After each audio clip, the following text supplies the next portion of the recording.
C'était une cérémonie pour célébrer la participation des jeunes à la gouvernance du pays.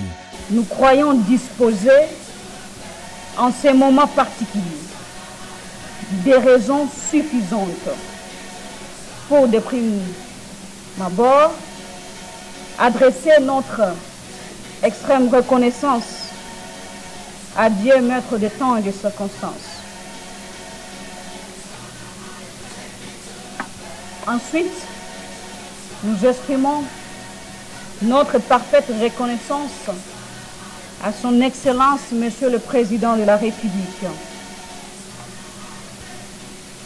Joseph Kabila Kabange, qui dans ses dispositions légendaires à soutenir la jeunesse congolaise, n'a pas hésité à porter son choix sur les jeunes dans les institutions de la République pour donner un visage dynamique dans notre pays.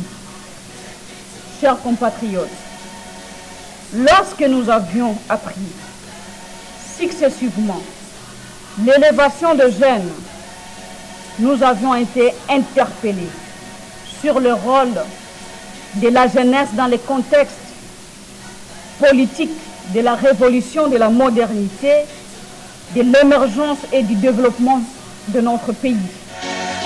Depuis quelques temps, ils sont nombreux dont l'âge varie entre 30 et 40 ans à briguer d'importants postes de responsabilité au pays. Parmi eux, le rapporteur de l'Assemblée nationale, Nono Berochang. Ils sont plus nombreux encore parmi les commissaires spéciaux, Michael Sakombi, commissaire adjoint de la province de Mongala, Néné Lunga, commissaire adjointe de la province de Olomami, ou encore Anthony Yenga, commissaire titulaire du Baouélé. A souligner aussi cette affluence des jeunes dans le cabinet du chef de l'État. Nouvellement nommés, Caroline Kaozi, Patrick Kanga, Armayav ou encore Fiston Boulambo ont fait leur entrée dans le collège des conseillers. Dans d'autres institutions du pays, le constat fait état d'une participation à nette hausse. Ceci est le résultat d'un combat de longue haleine mené par la présidente de l'Union panafricaine de la jeunesse à l'échelle continentale. Pour Francine Mumba, la lutte continue car la mission de la jeunesse congolaise est d'être acteur de l'émergence du pays dans la paix. D'où ses remerciements à l'endroit du chef de l'État et aux députés nationaux d'avoir cru en la jeunesse. Nous avons des indicateurs irrévocables pour croire que l'élévation de jeunes par le président de la République et les institutions de la République constitue un acte concret du rendez-vous du donner et du recevoir. C'est donc ici le lieu de présenter nos sincères félicitations aux errés promus. Chers frères et sœurs promus, nous vous demandons de demeurer loyal à la nation, car par vos différentes promotions, le président de la République et les élus du peuple ont traduit la considération et l'estime de la jeunesse. Il s'agit d'appliquer l'article 11 de la Charte africaine de la jeunesse qui enjoint aux États de garantir l'accès des jeunes au Parlement et à tous les autres niveaux de prise de décision conformément aux lois. Il est important que les jeunes leaders que nous sommes puissent se rencontrer et partager nos expériences et de créer un réseau solidaire d'influence au service de la vision du chef de l'État. En effet, il faut être de mauvaise foi pour ne pas reconnaître en son excellence Joseph Kabila Kabange, président de la République, chef de l'État, la ferme volonté de promouvoir la jeunesse congolaise et de la façonner. C'est à ce titre que je lance un message d'espoir à la jeunesse, de continuer à se former, à s'exercer, à cultiver pour le moment, parce que nous sommes tous jeunes et que les jeunes ne sont pas le marchepied des adultes. Donc nous devons tous travailler. Au nom de mes collègues conseillers nommés au cabinet du président de la République, qui ne sont pas tous représentés parce que peut-être beaucoup de gens ne le savent pas, au cabinet du chef de l'État, il y a désormais plusieurs jeunes. Là, ce n'est qu'un échantillon, mais nous avons d'autres conseillers, aussi jeunes que nous, qui sont au cabinet du président de la République.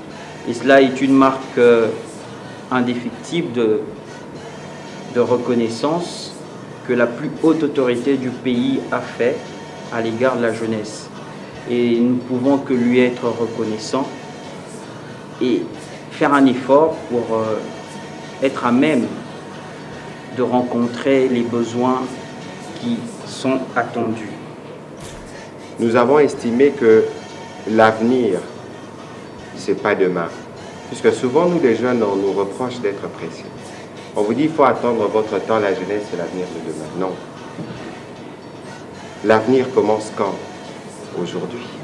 Et c'est donc aujourd'hui que nous devons agir. Nous devons agir pourquoi?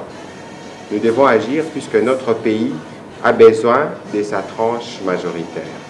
60% des Congolais sont des jeunes. 60% des Congolais sont des jeunes et donc nous sommes populaires partout. Dans l'armée, dans les groupes armés, mais peu populaires dans les sphères de prise de décision. C'est une injustice, puisque la démocratie, c'est la volonté du plus grand nombre. Pas une injustice au sens strict du terme, une injustice peut-être puisque nous-mêmes, on n'a pas été très engagés. Très engagés dans la politique, très engagés dans les domaines qui nous permettent d'être utiles à notre société. Par exemple, les secteurs de l'emploi, l'initiative privée et tout le reste. Permettre de coaliser les forces. Parce que vous savez, notre génération a connu le pire dans ce pays. Moi, quand je vois tout ce que nous avons connu, les pillages, les guerres, un président assassiné, je dirais même un génocide à l'Est, les guerres. Mais, si nous sommes debout, c'est que nous sommes quand même forts. Et cette force doit être partagée. Et moi, je voudrais vraiment, comme a dit l'honorable Patrick Muyaya, nous allons être au contact du Congo concret.